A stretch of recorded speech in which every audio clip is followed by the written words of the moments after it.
I am your host, Brian. This is the Midnight Hour on the Border City Kids YouTube channel. This is our new show that we've been doing for a few weeks. I was away last week, so I was unable to get a new episode done, and I was unable to make any new weather reports, so I'll be doing that this weekend. So I appreciate you being here. Tonight we have a good one for you. It is going to be on Ed and Lorraine Warren, who are the famous paranormal investigators. Many famous cases, as we've seen through the Conjuring series, through number 1 to 4. Unfortunately, they both have passed away. Ed Warren passed away years ago. I want to say 2007 or so. And Lorraine Warren passed away in, I want to say, 2019. So if you're here listening to the show, we appreciate this. If you're just listening to this for background noise or just for a story, you are more than welcome to be here, and I appreciate you being here. I'm putting out new episodes every single week, so there's different topics that we're covering, whether it is the supernatural, paranormal, hauntings, investigations, crime, or natural disasters. That is what we're covering, as well as my weather forecast that I've been doing weekly that I'll be putting out tomorrow for the upcoming week as summer approaches. So thank you for being here. And if you have any questions, please put them in the chat and I'll try and get back to you. So let's get going with this episode on Ed and Lorraine Warren. For decades, they were the world's most famous and controversial paranormal investigators. And to the believers, they were a shield against the ultimate forces of darkness. But to their critics, they were masters of self-promotion, spinning local folklore into Hollywood gold. Ed and Lorraine Warren. Long before Hollywood built a multi-billion-dollar cinematic universe around their lives, and this started in about 2010 or so, they were just two people from Connecticut who walked into places everyone else was running away from. Tonight, we look past the silver screen and we look at the real people, the real cases, and the dark basement where their legacy still sits behind lock and key. This is Ed and Lorraine Warren. To understand the Warrens, we have to look at their beginnings. Long before they met, the paranormal wasn't a career choice. It was a lived experience. Ed Warren Miney was born in 1926, and if he was alive today, he'd be right around 100, in Bridgeport, Connecticut. His father was a straight-laced police officer. But their home at 254 Brooklawn Avenue was anything but normal. From the age of 5 to 12, Ed claimed his family home was intensely haunted. He recalled waking up at 2 or 3 a.m. to see the heavy wooden doors of his closet slowly creaking open on their own. But from the darkness within, he described seeing a face materialize, a dark, heavy mist that would form into a shape resembling an angry old woman. He would hear phantom footsteps, heavy breathing in empty rooms, and feel sudden drops in temperature that chilled him to the bone. When he complained to his father, the pragmatic cop told him, "Ed, everything has a logical explanation. It's just the house settling in. It will make noises all the time." But Ed knew what he saw. He grew up not with fear, but with a burning curiosity. He didn't want to run from the bumps in the night. He wanted to know what was causing them. There's always something. A few miles away in Bridgeport, a young girl named Lorraine Rita Warren was discovering a very different kind of sensitivity.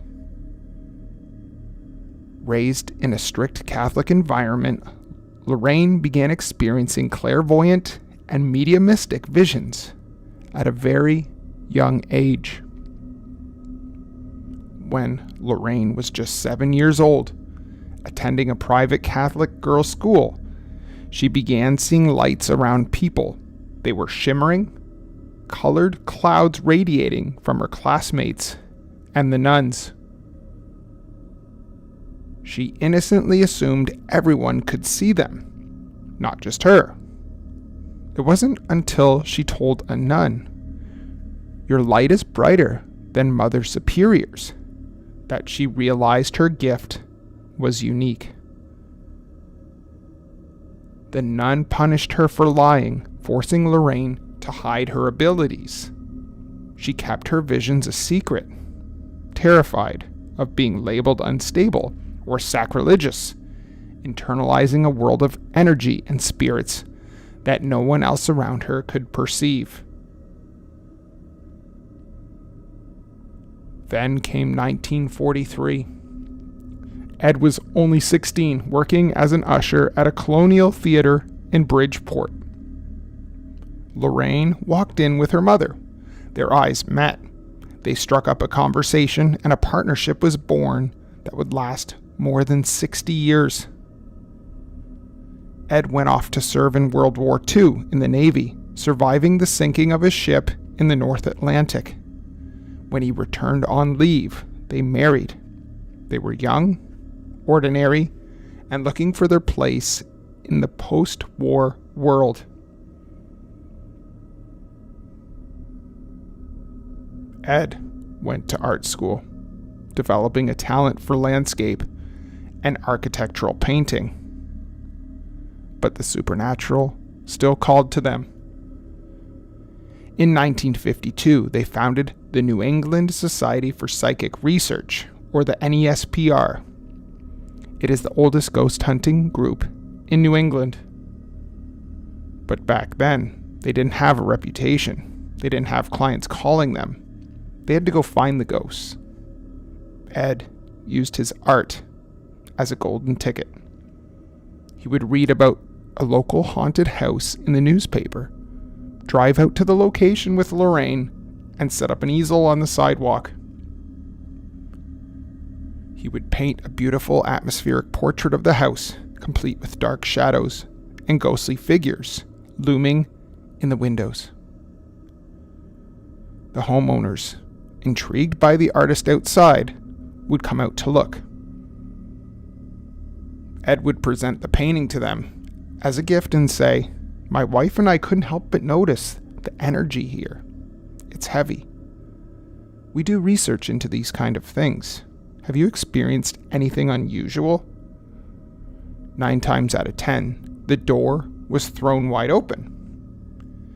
Ed was a self-taught demonologist, brought a grounded, practical approach. Lorraine, utilizing her developed talents as a light trance medium, provided the spiritual insight. They worked for free, asking only for permission to document, photograph, and record whatever they found. By the late 1960s and early 1970s, the Warrens were transitioning from simple ghost hunters to something far heavier. Investigators of demonic oppression and possession. And it all started with a doll. And this is going to sound very familiar if you've seen the movies. Annabelle.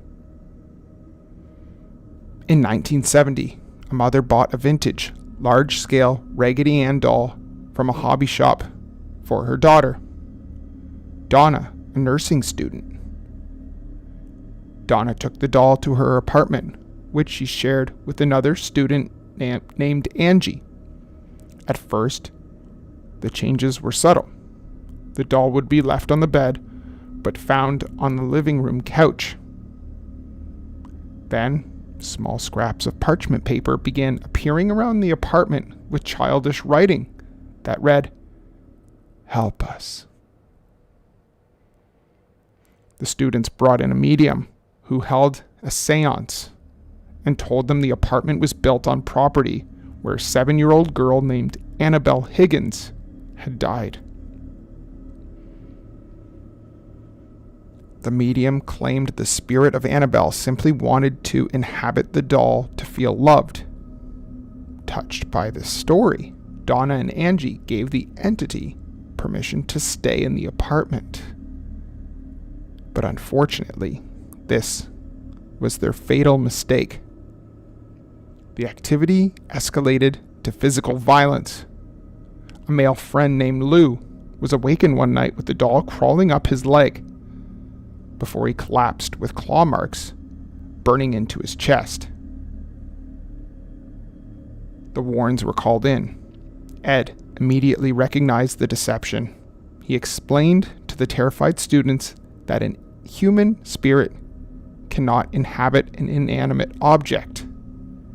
Instead, an inhuman demonic entity was using the doll as a mascot to trick girls into granting it permission to interact with them, with the ultimate goal of wearing down their psychological defenses to possess a human host.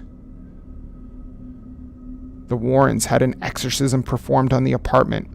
They took the doll and placed it in the back seat of their car. But on the drive home, their brakes repeatedly failed and the engine stalled until Ed splashed the doll with holy water. In 1976, the Warrens stepped into a case that would make them household names across the globe. 112 Ocean Avenue in Amityville, Long Island. 2 years prior, Ronald DeFeo Jr. had murdered 6 members of his family in his home. The new residents, George and Kathleen Lutz, fled the house after just 28 days, claiming they were terrorized by a malevolent demonic presence. The Warrens were part of a select group of investigators invited by a local news station to inspect the house.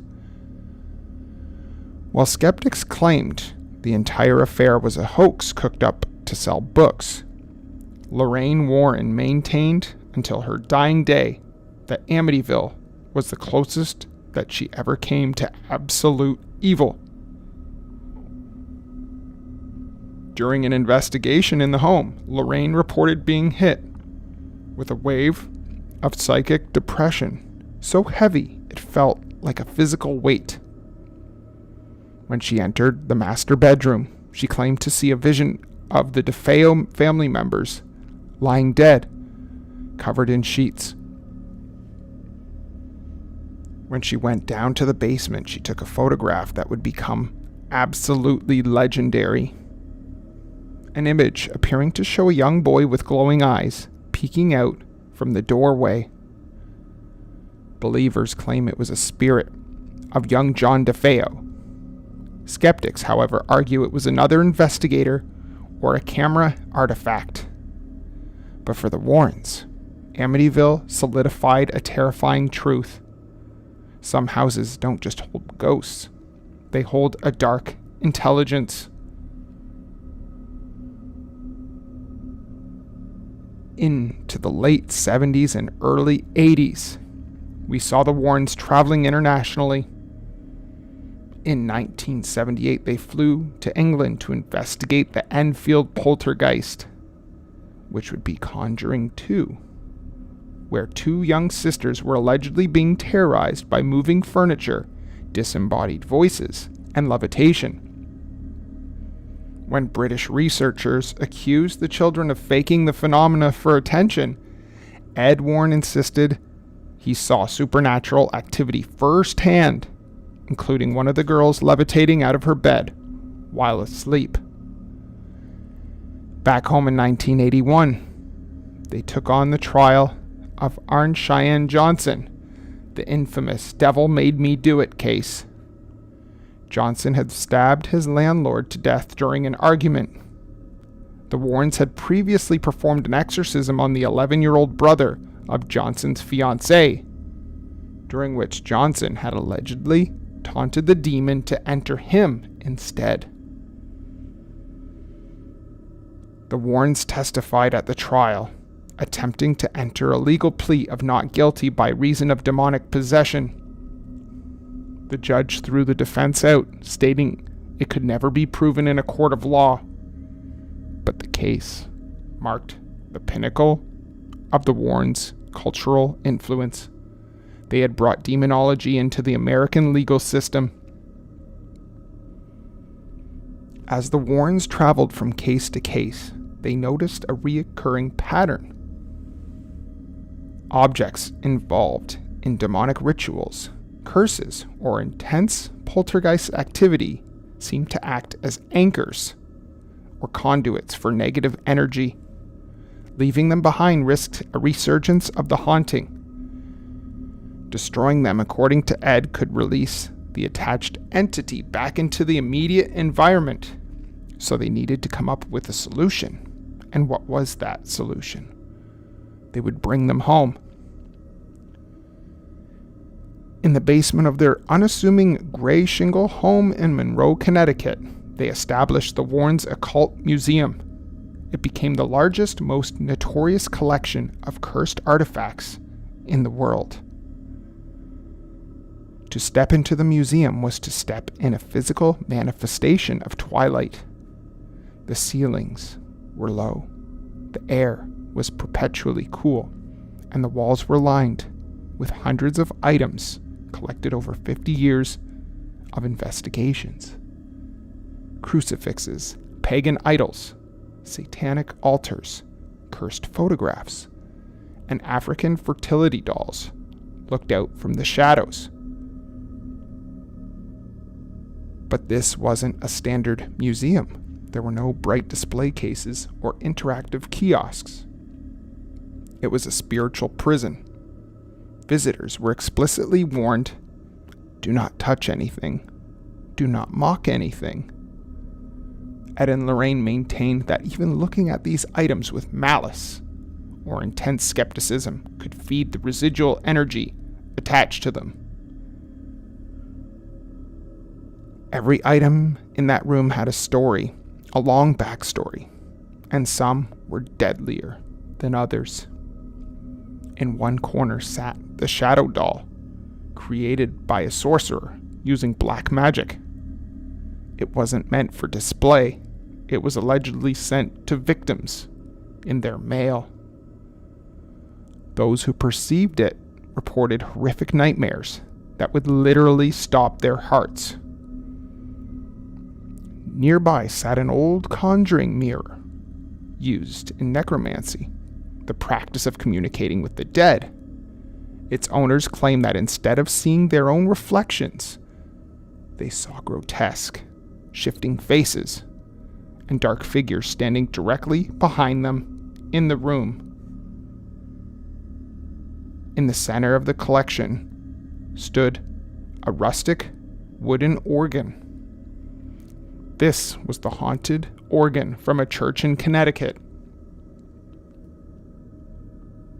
Ed Warren claimed that at 3 a.m., which is the witching hour, the organ would begin to play on its own, filling the empty house with a deep, mournful dirge that echoed through the floorboards, a haunting reminder that the items in the basement were never truly dormant.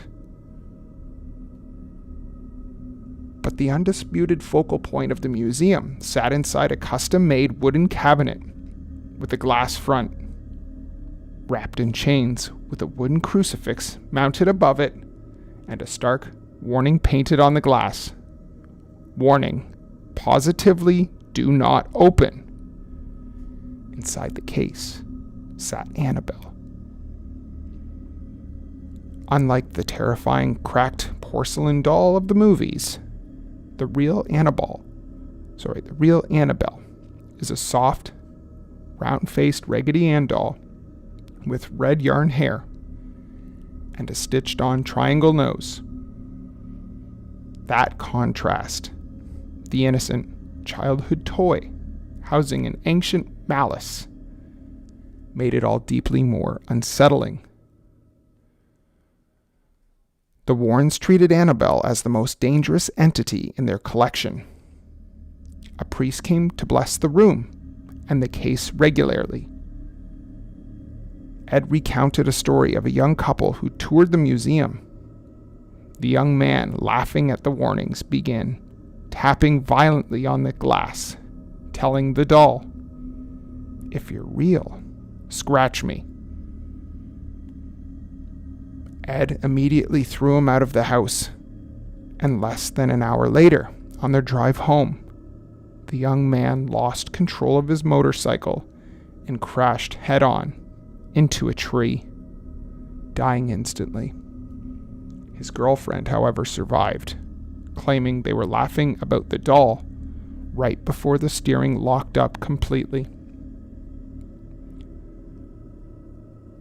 Whether a tragic coincidence or a curse realized, the story became part of the dark lore surrounding the glass case in Monroe. Time inevitably catches up to everyone, even those who claim to stand between life and death. On August 23, 2006, Ed Warren passed away at the age of 79 after battling health complications following a severe stroke from years prior. For the first time in over half a century, Lorraine was without her partner, her protector, and her co-investigator.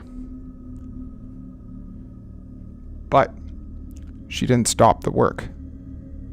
Backed by her son-in-law, Tony Spera, Lorraine continued to manage the NESPR.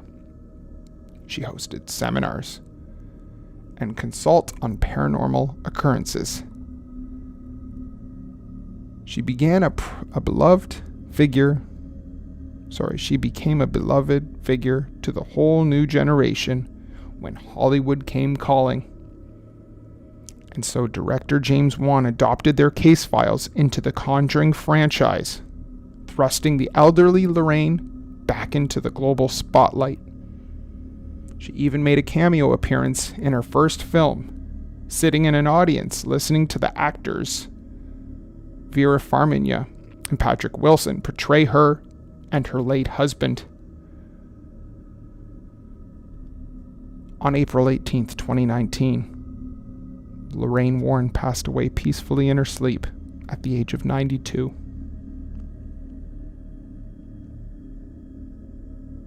The golden age of traditional, mid-century demonology had officially come to an end.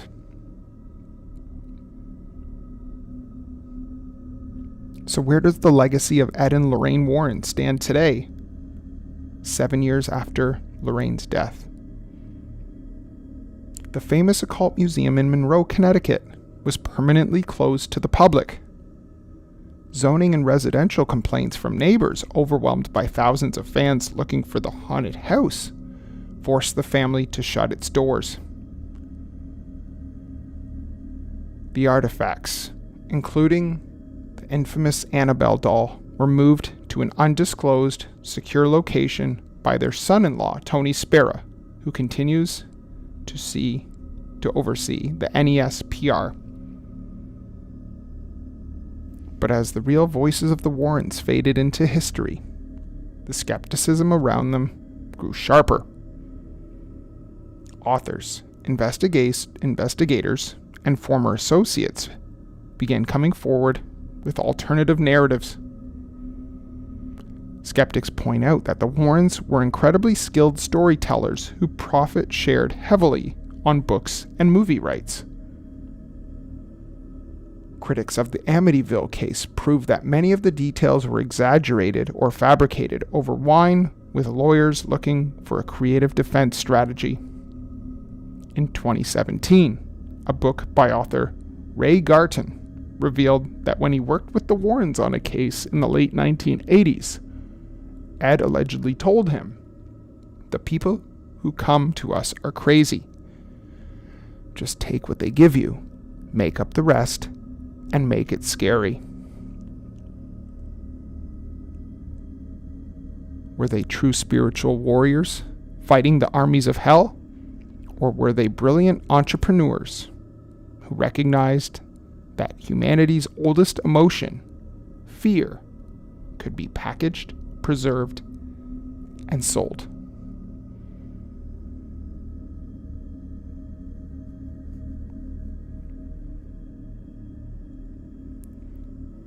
The truth of Ed and Lorraine Warren likely lies somewhere in the gray space between the believer and the skeptic, and we'll never really know what truly happened now that they're both gone. They were products of their time, an era before smartphones, thermal imaging cameras, and digital audio recorders. They relied on faith, intuition, and the ancient traditions of theological demonology. Whether you saw them as saints or showmen, their impact on modern folklore is undeniable. They shaped how the world visualizes ghosts, how we define hauntings, and how we tell horror stories around the digital campfire. They gave a name to the things that we hide in our basements and a face to the shadows of our closets. The museum doors are locked. The artifacts are hidden away in the dark. But the question they spent their lives asking remains hanging right in the air when the lights go out and the house begins to settle. Are you truly alone? This is Brian, and this is the Midnight Hour for the Border City Kids YouTube channel. Come back next weekend, and we'll have another story for you. And if you have any comments, questions, or concerns, please put them in the chat below. And hit the like button, subscribe, and thank you for being here. I hope this was a good story for you to listen to. We'll never forget Ed and Lorraine Warren. Take care.